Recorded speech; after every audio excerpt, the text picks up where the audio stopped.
bien voulu accepter de venir faire cette présentation qu'il a préparée avec Robert Collet, de l'INSAM de Cluny. Et puis je voudrais dire en introduction, donc c'est le premier des 3 FIF 9 de la matinée là, qui va venir faire une présentation, puisque donc FIF 9e promotion. Et puis je te laisse la parole. D'accord, merci. Et puis on va fonctionner de la même manière avec. Merci. Donc j'ai été présenté effectivement dans la moyenne de cette session avec mes camarades Bruno Chopard et Alexandre Pigoul. Donc je commence. Je vais vous parler de la valorisation des produits de qualité secondaire en Bourgogne. Et donc j'excuse une fois encore mon collègue Robert Collet, qui est maître de conférence au Centre Arts et Métiers Paris Tech de Cluny, qui n'a pas pu être là aujourd'hui, et qui en fait c'est dans son équipe qui ont été effectuées la plupart des recherches dont je vais parler aujourd'hui. Alors, le plan de la présentation. Donc d'abord, je vais vous parler un peu de la forêt en Bourgogne, un peu de la politique forestière en Bourgogne. Le gros du sujet, en fait, c'est le classement machine des bois de qualité secondaire, notamment des chênes. Je vais vous retracer un petit peu les travaux qui ont été menés, où on en est. Et puis, on va demander de faire un peu une ouverture en direction de la gestion forestière. Donc c'est l'objet de la troisième partie, un petit peu sur la caractérisation de la ressource en forêt. Donc la forêt et la politique de valorisation. Alors déjà, pour planter un petit peu le décor, bon, la carte est un peu moche, hein, c'est la V1 de l'IFN. Juste pour vous montrer, donc on n'a pas encore la V2, on n'a pas tous les départements, mais ça va bientôt venir. Donc le violet, c'est les résineux, donc vous connaissez peut-être un peu le Morvan, voilà cette tache au milieu qui couvre les 4 départements, Côte-d'Or, Yonne, Nièvre, Saône-et-Loire. Aussi vers le Beaujolais, là, quand on descend vers Lyon. Et puis le reste, c'est beaucoup de feuillus. Alors, il y a des forêts de plateaux calcaires, ça ressemble un peu à la Lorraine. Il y a aussi le fossé Bressan avec des chêniers, avec des gros chênes, hein, notamment des chênes pédonculés qui deviennent vite assez monstrueux, donc beaucoup de gros bois. Et puis la partie du plateau nivernais qui est, on va dire, un petit peu plus équilibrée avec des gros, pas mal de bois moyens, des petits. Voilà, donc plutôt des chênes de qualité dans la Nièvre pour faire des tonneaux, des bertranges, voilà, pour le marché. Alors, quelques chiffres, hein, pas trop. Donc la forêt, c'est à peu près 1 million d'hectares en Bourgogne. Donc, ce que j'expliquais, 240 000 hectares de feuillus. J'aime bien aussi regarder le volume sur pied, parce que il y a des régions qui ont beaucoup de forêt, mais pas beaucoup de volume. Donc là, c'est en fonction qu'on calcule. Hein, c'est la 3e, il y a l'Aquitaine, Rhône-Alpes qui serait devant. C'est à peu près comme la Lorraine, on va dire. 188 millions de mètres cubes de bois sur pied, dont 80 millions de mètres cubes de chêne. Donc là, c'est la région la plus importante avec la région centre. C'est à peu près à égalité au niveau de la ressource, du volume sur pied en chêne. La production biologique, elle est forte. Hein, donc ça illustre en fait la fertilité, on va dire, des stations, aussi une sylviculture qui est assez dynamique en Bourgogne, sur la région forestière traditionnelle. Donc qui produit du chêne, 1,6 million de mètres cubes de chêne. Au niveau de la récolte, bon, c'est des constats aussi que vous connaissez. Donc la récolte, là j'ai juste regardé les bois d'œuvre feuillus, sachant que en fait on récolte plus de résineux maintenant en Bourgogne, même si ça représente même pas 20% de la surface, c'est quand même le gros de la récolte, c'est résineux, c'est à peu près les mêmes tendances qu'au niveau national. Alors 310 000 m3 de chêne par an. Alors, je crois que c'est les dernières, ça doit être donné 2012 ou 2013, je ne sais plus. C'est juste derrière la région centre, qui doit être à 340 000 m3 de chêne. Et c'est quelque chose qui est en baisse depuis, on va dire le pic c'était l'après-tempête, et depuis ça ne fait que baisser. 1 million de mètres cubes de bois énergie, c'est une estimation de l'autoconsommation. Du bois industrie, 320 000 m3. Alors, donc pourquoi, donc d'abord un petit peu de l'aspect qualitatif. Alors, bon, il y a plusieurs manières de parler de la qualité. Là, c'est quelque chose qu'on avait regardé, c'est à partir des chiffres IFM, des derniers inventaires, c'est pas vraiment le volume de qualité 1 ou le volume de qualité 2, c'était plus une approche au niveau valorisation et mobilisation des bois, qui est aussi quelque chose qui nous intéresse au niveau politique. Donc là, ce que j'appelle les arbres de qualité, en fait, c'est des arbres qui ont au moins 10% de la grume qui est de qualité 1. Ça veut dire que qui a 15%, qui a 12 millions de mètres cubes de qualité en Bourgogne, c'est des arbres en fait, qui ne nous posent pas de problème de valorisation. On sait que ces arbres-là, ils sont achetés, ou ils seront achetés quand ils seront assez gros, disons qu'on ne s'en soucie pas trop, ceci, tout va bien pour eux. C'est les chênes amérins, c'est le tranchage. Voilà.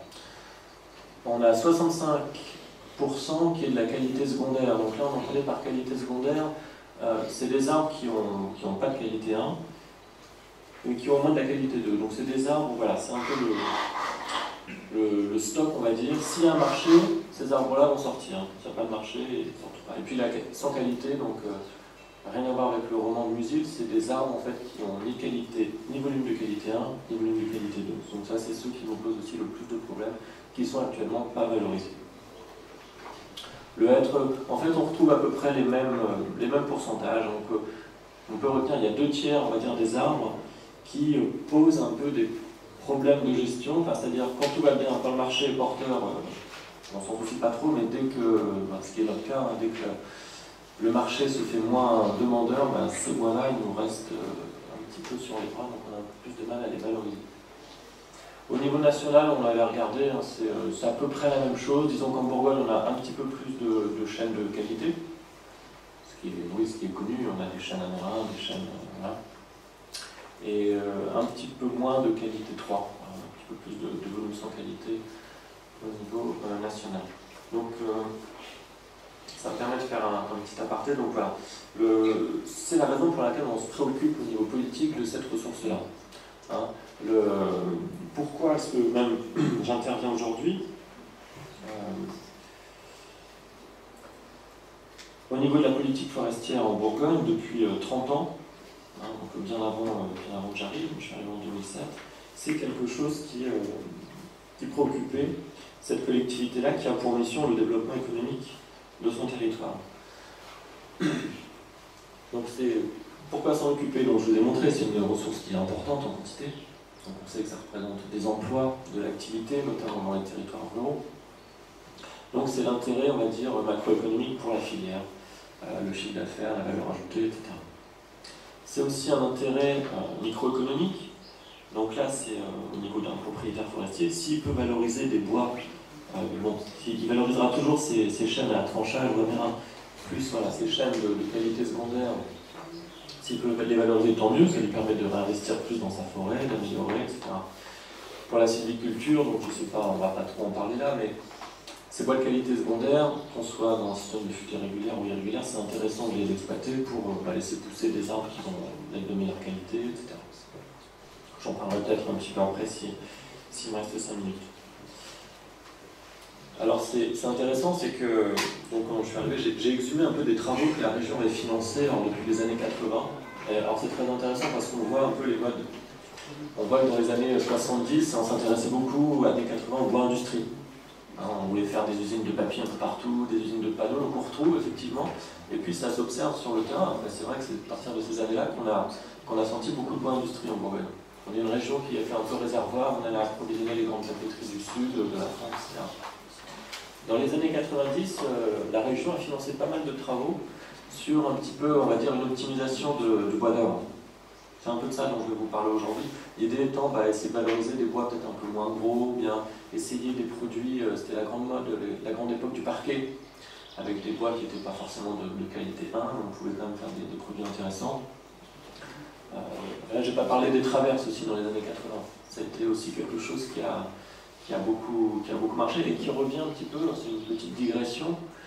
Nous, ce qu'on entend de nos scieurs en Bourgogne, c'est que la traverse paysagère, c'est quelque chose qui leur tient un peu la tête de l'eau, que ça leur permet de valoriser un peu leur survie, etc. Parce qu'ils ne faisaient plus beaucoup de traverses de chemin de fer. La traverse paysagère, en fait, c'est une traverse qui n'a pas de créosote. Et en fait, voilà, l'intérêt, alors est-ce que c'est aussi par volonté ou peut-être aussi par rapport aux normes, en fait, on n'utilise plus trop, quand ça a raison, les traverses créosotées dans votre jardin ou dans votre parc. Petite digression. Et puis, à partir des années, on en parlait déjà beaucoup dans les années 2000, mais on a vraiment observé à partir des années 2010 vraiment l'augmentation de la production de plaquettes ou à des usages de granules. Donc je ne veux pas laisser entendre que c'est la région, les pouvoirs publics qui tirent un peu les ficelles de la recherche ou des développements. disons que les pouvoirs publics, vous allez voir dans ma présentation, on est là pour mettre un peu d'huile dans les rouages, c'est-à-dire qu'il y a des idées de recherche, les chercheurs ont toujours des idées de valorisation, faire quelque chose avec ces bois-là, et les pouvoirs publics, si on est dans une région forestière, comme la Bourgogne, les politiques ont toujours une oreille attentive, et au bon moment, ils vont donner la subvention qu'il faut, ou financer la machine dont on a besoin pour faire les expériences, etc. C'est ce que je vais illustrer petit à petit, mais n'allez pas croire que c'est la région qui tire toutes les ficelles et qui décide de tout. Voilà, c'est un peu de l'opportunisme, mais dans une région forestière, c'est quand même important. Vous allez voir que ça intervient à pas mal de niveaux. Donc le débouché actuel, j'en ai déjà entendu un petit peu parler, voilà, c'est le bois construction. Pour toutes les qualités du bois, je ne vais pas revenir dessus, esthétique, technologique, au niveau de la transition énergétique. Donc l'idée c'était de se dire, cette ressource un peu secondaire, est-ce qu'on ne pourrait pas l'utiliser dans la construction?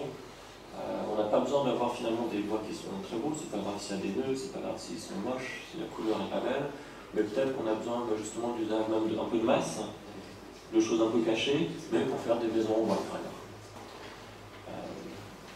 Voilà, les atouts technologiques, environnementaux. On a besoin de qualité technologique. Donc la première chose à faire, c'est de mieux caractériser cette ressource. Je vais vous faire un scoop, le chêne, on ne va pas beaucoup parler du chêne maintenant, il est connu depuis toujours pour ses qualités mécaniques. Par contre, ce n'était pas forcément quantifié. Maintenant, pour aller sur les marchés, Eurocode, normes, on a besoin précisément de dire chaque pièce de bois, quelles sont ses caractéristiques. Alors, on a financé une étude APCAF, donc en Bourgogne, on a financé, ça arrive aussi, des instituts nationaux. L'APCAF, c'est un peu une sous-association de la Fédération nationale du bois qui s'occupe de la promotion du chêne. Donc l'idée, c'était avec des chênes de qualité secondaire, de voir si on ne pouvait pas faire... alors on travaille, j'en parlerai en conclusion, si j'ai 2 secondes, je vois que sur le tableau, c'est dessiné, donc c'est des CLT. Oui. Non mais juste 2 secondes, voilà des CLT, donc Cross Laminated Timber, en chêne, ça se prend résineux. Notre idée, c'était de dire, tiens, on peut peut-être le faire en chêne, bon c'est un peu plus lourd, c'est peut-être un peu plus cher, bon voilà. C'était un peu l'idée de cette étude de 2009, financée par la région pour l'APCAF. Donc les résultats ont été utilisés après au niveau national. Donc on a travaillé sur des billons qu'on a scié en 240 planches et on a commencé à regarder un petit peu quelles étaient leurs propriétés mécaniques de résistance. Donc on avait des résultats intéressants, 77% des planches des 30. Ça correspond au C24 qui est un petit peu le standard des résineux pour la construction de base, quoi. Et encore, je pense que les résultats seraient meilleurs parce qu'on a travaillé sur des surbilles, parce que on a travaillé en Syrie. Les scieurs actuellement n'achètent pas des bois moyens, disons, pour travailler. Or, on sait d'après une autre étude de qualification du chêne, j'en parle un petit peu, une étude de 2006-2007 du CTDA, que c'est plutôt dans les bois moyens qu'on a la meilleure qualité. Donc sans doute que les résultats sont encore meilleurs que ça. Hein? Alors, pour les aspects industriels, donc le marquage CE des pièces est obligatoire. Un autre problème qu'on a, même si on arrive un petit peu à savoir quelle est la caractéristique des sciages, c'est que la méthode visuelle est plutôt inadaptée. La méthode visuelle, on va dire, va beaucoup se baser sur les nœuds et les cernes, et sur les bois de qualité secondaire, on a tendance à sous-classer les pièces. C'est-à-dire qu'en réalité, ces bois sont bien meilleurs que ce qu'on arrive en utilisant la grille visuelle. Donc ce qu'il nous faut pour ces bois de qualité secondaire, qui sont très hétérogènes, donc le chêne déjà c'est hétérogène, et les chênes de qualité secondaire c'est encore plus hétérogène, il y a beaucoup de singularités. Donc c'est un développement du classement machine, donc c'est surtout de ça dont je vais vous parler. Alors, j'aurai sans doute des insuffisances, hein. S'il y a des questions, il y a des spécialistes dans la salle, donc ils peuvent aussi me corriger. Je vais vous présenter un peu ce que j'ai compris. Donc en gros, il y a la norme qui définit les classes de résistance. Elle demande de connaître 3 propriétés. La base volumique, le module d'élasticité, la contrainte à la rupture en flexion. À partir de ces 3-là, la norme va donner ensuite de manière empirique finalement des relations qui vont permettre de connaître toutes les autres. Donc avec ces 3-là, on est bon. Voilà donc les classes de résistance avec les 3 critères importants. Ce que j'ai retenu, ce qui me semble important à dire, c'est que pour les résineux par exemple, ou pour les bois qui n'ont pas beaucoup de défauts, parmi ces 3 critères, celui qui va être limite, c'est-à-dire celui qui va être le plus mauvais, celui qui va donner finalement la classe, c'est plutôt l'élasticité. C'est-à-dire qu'en fait, si on se débrouille, en l'occurrence l'élasticité, on arrive à peu près bien la trouver maintenant. Donc on a l'élasticité, quelque part c'est ça qui est limitant, donc on peut définir la résistance comme ça. Pour les feuillus, notamment pour les feuillus de qualité secondaire, c'est pas ça qui va être vraiment limitant, ça va plutôt être la résistance. Et c'est la résistance qui est la plus difficile à trouver. Alors, la contrainte à la rupture, la résistance, donc elle peut être connue en théorie par un essai destructif. Il faut casser pour savoir en réalité. Le principe de base du classement machine, c'est une relation entre les propriétés, non destructives et la résistance. Et on sait que certaines singularités ont une importance à ce niveau. Donc les nœuds, les cernes, bien sûr, c'est d'ailleurs ça qu'on utilise dans la méthode visuelle. Et puis aussi la pente de fil, le bois juvénile, le bois de réaction.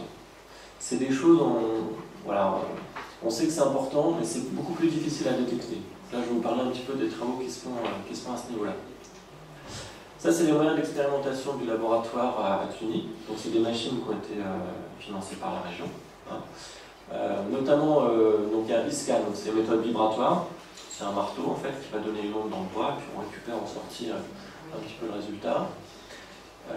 Et puis, ça pèse aussi.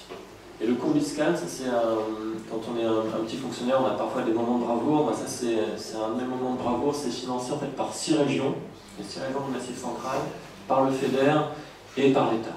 Donc voilà, c'est un truc qui a été assez difficile, mais qui est, c'est des petits joujoux qui commencent à 500 000 €. Enfin, donc le combiscan, en fait, il y a plusieurs capteurs, des lasers, des rayons X, qui permettent d'essayer différentes choses. Alors, donc les modèles. C'est des modèles, par contre, c'est des modèles de régression linéaire. Il ne s'agit pas de faire des choses forcément très compliquées à ce niveau. Et donc, je vous présente quelques travaux récents pour justement approcher les singularités et de l'approcher la résistance, le calcul automatique du quart, le modèle du profil équivalent et la modélisation de la pente de fil. Alors, ça c'est une thèse, donc vous savez aussi, les thèses sont cofinancées par la région, souvent. Vous voyez un petit peu la place qu'on a un peu à l'interface de tout ça. Donc là, l'idée c'était de mieux détecter les nœuds. Les nœuds vont être importants en fait pour définir la résistance. Quand on rajoute, je viens au résultat principal, quand on rajoute en fait le calcul de la surface de nœud à l'élasticité, on améliore pas mal la prédiction de la résistance. Donc là, c'est déjà une bonne avancée. Voilà quelques illustrations. Avec ce que je vous disais, là, le graphique en haut à droite, on voit qu'on arrive à beaucoup mieux classer. Bon, là, en l'occurrence, c'était sur des résineux. C'est beaucoup plus difficile dans les feuillus, parce qu'en fait, les nœuds, on les détecte moins bien. On les voit moins sur une planche. C'est ça qu'il faut travailler un peu différemment. Ça, c'est donc les rayons X. Avec le combiscan, on peut regarder un peu l'intérieur du bois. Donc là, on a le nœud entier, si vous voulez. Donc il s'agit de reconstituer une poutre en retirant les nœuds, en considérant que le nœud, finalement, sa résistance est nulle. Et donc ça permet comme ça, encore petit à petit, d'améliorer la prédiction de la pièce de bois sans la casser, c'est l'objectif. Et puis le dernier, qui je trouve le plus intéressant, c'est finalement, donc on voit que, notamment pour les feuillus, les nœuds, c'est difficile à détecter. Par contre, ce qui est plus facile, avec l'effet trachyde, donc c'est quand on met un laser sur la planche, c'est un effet trachyde, c'est-à-dire qu'on peut voir un petit peu la pente de fil. Autour d'un nœud, la file du bois est déformée, et quand on plonge un laser dans les trous du bois, finalement, on peut essayer comme ça de la détecter. La pente de fil, c'est important. Robert Collet me disait toujours, c'est une loi à la Hankinson, quand vous avez une pente de 20 degrés, vous diminuez de 50% la résistance de la pièce de bois. Donc c'est vraiment un facteur qui va être très important, mais qui est difficile à détecter. Voilà. Donc il reste encore beaucoup de choses à évaluer. On n'explique pas complètement la variabilité des pièces de bois, mais donc voilà, on y travaille, c'est un petit peu l'objectif qu'on a derrière. Donc les recherches en cours, c'est maintenant travailler meilleure détection du bois juvénile, on sait que ça a une importance, le bois de réaction aussi va avoir une importance, et ça, on pense aussi que c'est important de le noter en forêt, c'est-à-dire quand on va être directement dans le forestier peut aussi aider à faire ce travail, parce qu'on s'est rendu compte que là, ce sera d'autant plus facile de classer mécaniquement les bois qu'on aura des lots un petit peu homogènes, un peu triés, donc c'est important aussi de travailler au niveau de la source. C'était l'objet de la troisième, donc je vais aller très vite. Ça, c'était l'étude de qualification de l'environnement de 2007 qui montrait qu'en forêt, il y avait des différences de qualité mécanique. Donc on était dans certains types de peuplement, certaines stations, et aussi, voilà, sur les amphis. Aussi intéressant, c'est dans les bois moyens que c'est le plus intéressant. apparemment la qualité est meilleure dans les bois moyens, 25-40 ou 40-50 sur la bille de pied. Voilà. Ça c'était un peu des propositions sur la mesure de la qualité IFN actuelle, proposer un petit peu des classes un peu différentes pour mieux appréhender cette ressource en forêt, qui a tout son intérêt pour de la sylviculture, mieux valoriser ces bois-là. Donc vous verrez tout ça dans l'article, dans le papier, on essaiera de mettre ça au propre. Et puis la conclusion, donc une ressource dont il faut mieux tenir compte, même si bien sûr hein, l'objectif c'est pas d'aller récolter des bois moyens pour récolter des bois moyens, l'objectif c'est encore de faire des gros chênes de qualité, mais pour améliorer les peuplements. Et voilà, la photo, bah, c'est l'essai qu'on a fait, j'en parle pas trop, certains références sont encore un peu confidentielles, c'est du CLT en chêne, voilà, donc on l'a testé, on essaye un petit peu maintenant d'avoir un avis technique.